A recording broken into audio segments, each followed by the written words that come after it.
BSc part second के सभी students का आज की ऑनलाइन क्लास में हार्दिक स्वागत है। जैसे कि पिछली ऑनलाइन क्लास में अपन पढ़ रहे थे हेलो एसिड, और हेलो एसिड की रासायनिक अभिक्रियाओं में अपन देख रहे थे कि हेलो एसिड में टू टाइप के फंक्शनल ग्रुप होते हैं, एक कार्बोक्सिलिक फंक्शनल ग्रुप और एक एल्किल हैलाइड। तो अपन ने जो रासायनिक अभिक्रियाओं को पढ़ते समय पिछली क्लास में अपन ने जो कार्बोक्सिलिक समूह की जो रिएक्शन थी उनकी स्टडी की थी। आज अपन जो एल्किल हैलाइड पार्ट है हेलो एसिड का, उसके द्वारा जो रिएक्शन होती हैं आज उनकी अपन स्टडी करते हैं। तो ये हैं reaction due to halogen atom. जो हेलो एसिड होता है, और हेलो एसिड में जैसे मान लीजिए RCH X COOH, तो यहाँ पर इसकी रासायनिक अभिक्रिया तो अपन ने देख ही ली थी। अब यहाँ पर ये हेलोजन समूह है, हेलोजन एटम है, इसके कारण से यहाँ पर एज ए एल्किल हैलाइड की तरह करैक्टर आ रहे हैं। तो यहाँ पर कैसी रासायनिक अभिक्रियाएं होगी, वो रासायनिक अभिक्रियाएं अपन आज की ऑनलाइन क्लास में पढ़ते हैं। तो सबसे पहले अपन देखते हैं कि जो एल्किल हैलाइड होती हैं उसकी जो करैक्टरिस्टिक रिएक्शन होती हैं वो होती हैं न्यूक्लियोफिलिक सब्स्टिट्यूशन रिएक्शन।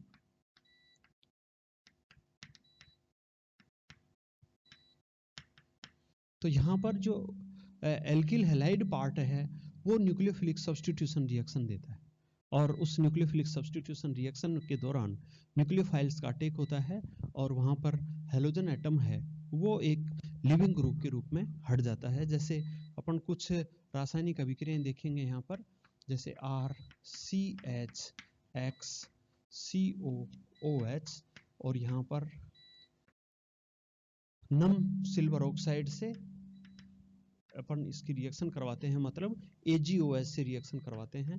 तो यहाँ पर RCHOH COOH यहाँ पर अपने को प्राप्त होता है। दूसरा, यदि इसी की रिएक्शन आप RCH X COOH प्लस यहाँ पर AgNO2 इनके साथ में रिएक्शन करवाते हैं, तो यहाँ पर RCHNO2 COH प्लस AgX। तो यहाँ पर भी देखिए आप, जो हेलोजन एटम है उसका सब्स्टिट्यूशन है वो NO2 माइनस समूह के द्वारा होकर के यहाँ पर इस तरीके से सब्स्टिट्यूशन के द्वारा ये उत्पाद बनते हैं। इसी प्रकार से यहाँ पर और एग्जाम्पल लें, जैसे COOH, और यहाँ पर इसकी रिएक्शन अपन KCN के साथ में करवाते हैं, तो यहाँ पर भी अपने को RCHCN COOH प्लस KX प्राप्त होता है। और इसी तरीके से यदि इसकी रिएक्शन अपन RCH X COOH plus potassium iodide इसके द्वारा भी करवाते हैं, तो यहाँ पर RCH ICOOH प्लस KX, इस तरीके से अपने को ये आयोडाइड प्राप्त होता है। तो आप देख रहे हो कि इस समूह के कारण से as a nucleophilic substitution reactions होती हैं, और यहाँ पर ये एज ए न्यूक्लियोफाइल्स के रूप में यहाँ पर वर्क करते हैं, और इसके कारण से यहाँ पर अपने को सब्स्टिट्यूटेड प्रोडक्ट प्राप्त होते हैं। ठीक है, तो इस तरीके से यहाँ जो CX की जो टाइप की जो हेलोजन एटम की रिएक्शन है, वो जो फर्स्ट रिएक्शन है वो तो है न्यूक्लियोफिलिक सब्स्टिट्यूशन रिएक्शन, और ये इसके क्या हैं एग्जाम्पल। उसके बाद में अपन इसके आगे देखते हैं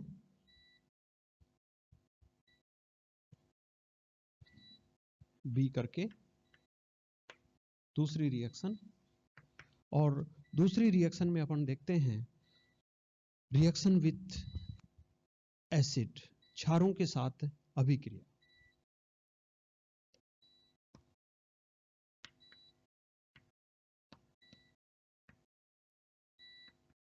रिएक्शन विथ बेस, क्षार के साथ अभिक्रिया। यहाँ पर जैसे हेलो एसिड के बारे में देख रहे थे, तो यहाँ पर जो हेलोजन एटम है उसकी पोजीशन के अकॉर्डिंग अपन ने देखा है कि जो हेलो एसिड हैं वो अलग अलग टाइप के होते हैं। जैसे अल्फा के ऊपर है तो अल्फा हेलो एसिड, यदि बीटा कार्बन पर होगा तो बीटा हेलो एसिड, और यदि गामा कार्बन पर होगा तो gamma hello acid.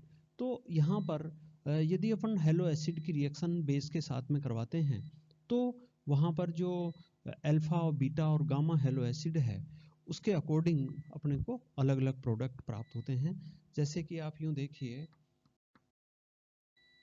R C H x, और यहाँ पर कौन पढ़ रहे हैं सी ओ एच, ये क्या है अल्फा हेलो एसिड, ठीक है। और इसकी रिएक्शन यदि अपन क्षार के साथ में करवाते हैं NaOH के साथ में, तो इसमें जो प्रोडक्ट बनता है वो RCH OH CO- और Na+, ठीक है। तो एक तो क्या होगा कि ये जो NaOH है तो यहाँ पर NaX करके यहाँ पर OH के द्वारा इस हेलोजन का सब्स्टिट्यूशन हो जाएगा। दूसरा क्या है कि यहाँ COOH है, तो यहाँ पर ये जो एसिडिक समूह है वो बेस के साथ में रिएक्शन करके यहाँ पर साल्ट का फॉर्मेशन करेगा, ठीक है। और यदि अपन इसका हाइड्रोलाइसिस करवाते हैं तो हाइड्रोलाइसिस करवाएंगे तो ये RCHOH और ये COH, तो इस प्रकार से अपने को यहाँ पर ये हाइड्रोक्सी एसिड प्राप्त होते हैं। और इस हाइड्रोक्सी एसिड के अंदर अपने को इस तरीके से ये प्रोडक्ट है वो फॉर्मेशन होगा, किसके द्वारा अल्फा हेलो एसिड के द्वारा। दूसरा यदि अपन देखें कि यदि बीटा हेलो एसिड हो और उसकी अपन रिएक्शन करवाएं तो किस तरीके से यहाँ पर बेस के साथ में रिएक्शन होती है। तो देखिए यहाँ पर RCH COOH, और इसकी अपन क्षार के साथ में रिएक्शन करवाएंगे तो यहाँ पर आएगा ये तो अल्फा ही है ना, RCH2CHXR, यहाँ पर अल्फा और ये क्या है बीटा, तो ये अपन किसकी रिएक्शन करवा रहे हैं बीटा हेलो एसिड की रिएक्शन करवाएंगे तो यहाँ पर RCHOH CH2COOH, और यहाँ पर ये इसका भी सोडियम साल्ट बनता है ये ऐसे, यहाँ पर ये H2O, तो यहाँ पर ये जो है ये इस तरीके से यहाँ पर H2O का, तो यहाँ पर आएगा RCH double bond CH CO- Na+, ठीक है। और जब इसका अपन जल अपघटन कराते हैं H3O+, तो यहाँ पर आ जाएगा RCH double bond CH COOH। तो यहाँ पर आप देख रहे हो कि अनसैचुरेटेड कार्बोक्सिलिक एसिड है वो यहाँ पर प्राप्त हो रहा है। तो जैसे आप अलग अलग अल्फा हेलो एसिड की रिएक्शन करवाते हैं तो अपने को इस तरीके से, और बीटा हेलो एसिड की रिएक्शन करवाते हैं तो अपने को इस तरीके से प्रोडक्ट प्राप्त होते हैं। थर्ड अपन देखें गामा हेलो एसिड। तो गामा हेलो एसिड में अपन देखेंगे गामा पोजीशन के ऊपर, तो यहाँ पर RCH CH2 COOH, ये अल्फा, ये बीटा और ये गामा, ठीक है। ये इस तरीके से है। तो यहाँ पर इसकी NaOH से रिएक्शन करवाते हैं तो यहाँ पर ये R और यहाँ पर ये CH, ये यहाँ पर CH2 और यहाँ पर COO- Na+, ठीक है। और यहाँ पर ये CH R और ये X, ठीक है। ये इसी को अपन इसी तरीके से लिख दिया, जैसे ये है ना RCHX CHX CH2 और यहाँ पर ये आप जानते ही हो कि ये एसिड है तो इसका क्या होगा साल्ट फॉर्मेशन होगा, तो ये सोडियम साल्ट फॉर्मेशन है। उसके बाद में यहाँ पर देखेंगे कि ये नेगेटिव चार्ज यहाँ पर अटैक करेगा तो ये बाहर, तो यहाँ से क्या निकलेगा NaX, तो यहाँ पर CHO C double bond O CH2 और यहाँ पर ये CH, तो यहाँ पर ये देखिए COO, तो इसको अपन बोलते हैं, ये साइक्लिक एस्टर है और साइक्लिक एस्टर को अपन बोलते हैं लैक्टोन। तो ये लैक्टोन है और 1 2 3 और 4 है, तो इसको अपन ब्यूटाइरोलैक्टोन बोलते हैं। ठीक है, तो आपने देखा कि जो अल्फा हेलो एसिड है उसके द्वारा तो अपने को अल्फा हाइड्रोक्सी एसिड प्राप्त होते हैं, और जो बीटा हेलो एसिड है उसका यदि अपन NaOH से रिएक्शन करवाते हैं तो अपने को अनसैचुरेटेड कार्बोक्सिलिक एसिड प्राप्त होते हैं, और जो गामा हेलो एसिड है उसके अपन क्षार के साथ में रिएक्शन करवाते हैं तो अपने को यहाँ पर इस तरीके से लैक्टोन प्राप्त होते हैं। ठीक है, तो यहाँ पर आप देख रहे हो कि जो हेलो एसिड है उसकी 2 टाइप की रिएक्शन है।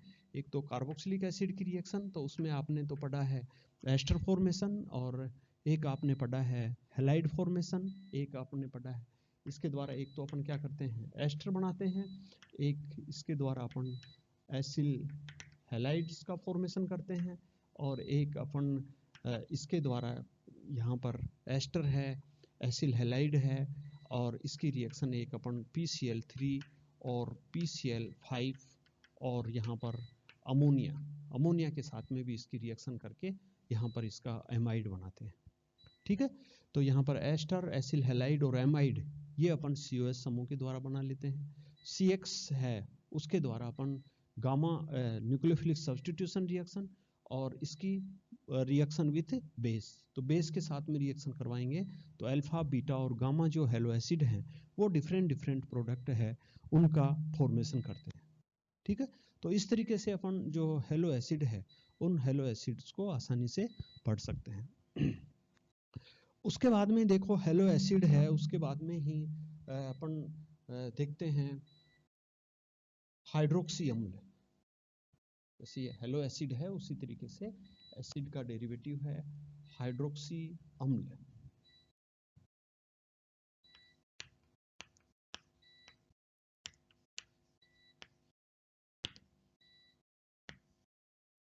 हाइड्रोक्सी एसिड होते हैं, जैसे हेलो एसिड पढ़ा है उसी तरीके से हाइड्रोक्सी, तो हाइड्रोक्सी एसिड हैं उसमें 2 फंक्शनल ग्रुप होते हैं। एक जो फंक्शनल ग्रुप होता है वो COH फंक्शनल ग्रुप, और दूसरा फंक्शनल ग्रुप होता है वो OH फंक्शनल ग्रुप। तो ऐसे जो एसिड जिनके अंदर हाइड्रोक्सी समूह भी होता है, ऐसे एसिड्स को अपन बोलते हैं हाइड्रोक्सी एसिड कहते हैं। और जिस प्रकार से अल्फा हेलो एसिड कार्बोक्सिलिक, इसमें जो कार्बोक्सिलिक समूह है वो यहाँ पर मुख्य क्रियात्मक समूह है, और OH है वो यहाँ पर सब्स्टिट्यूट फंक्शनल ग्रुप है, सब्स्टिट्यूट क्रियात्मक समूह है। तो यहाँ पर जैसे alpha hello acid, alpha beta gamma hello acid थे, उसी प्रकार से यहाँ पर जो हाइड्रोक्सी अम्ल हैं उनमें भी OH की पोजीशन के अकॉर्डिंग वो भी अलग अलग टाइप के होंगे। तो जैसे मान लीजिए CH3 CHOH, यहाँ पर COH, और CH3 की जगह आप कॉमन रूप से R भी लिख सकते हैं, तो R CHOH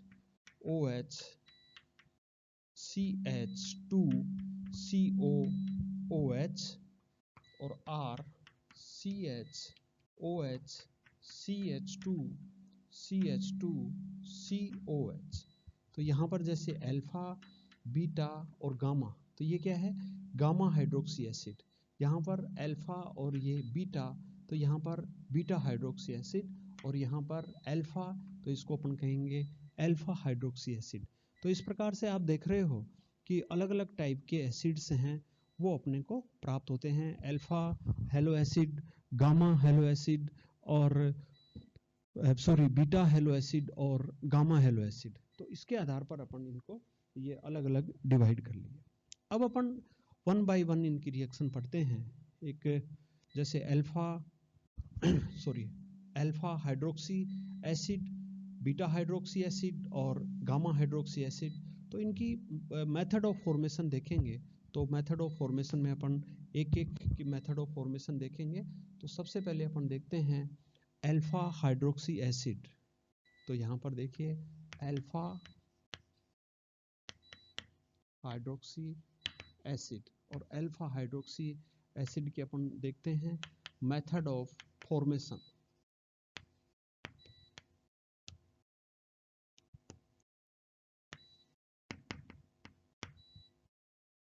ठीक है। मेथड ऑफ फॉर्मेशन में अंदर सबसे पहले यहाँ पर जो रिएक्शन है वो है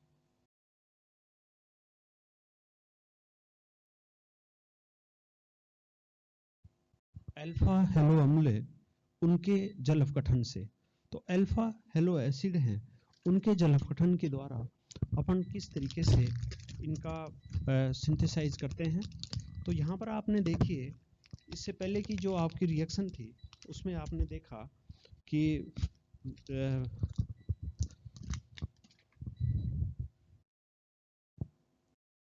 हाँ, तो अपन देखते हैं कुछ तकनीकी खामियों के कारण से कुछ डिस्टरबेंस हुआ, उसके लिए खेद है।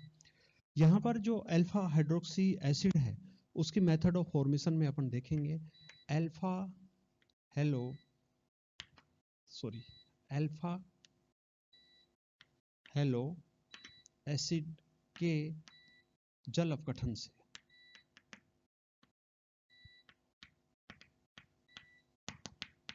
Hydrolysis of alpha hello acid.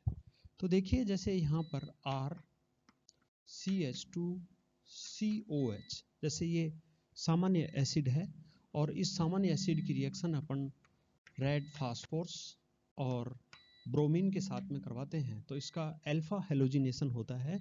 और आपने पढ़ा होगा हेल वेलार्ड जेलेंस की रिएक्शन, अपन ने पिछली ऑनलाइन क्लास में इसको पढ़ा था। तो यहाँ पर हेल वेलार्ड जेलेंस की रिएक्शन के द्वारा इसका अल्फा हेलोजिनेशन होगा RCHX COH।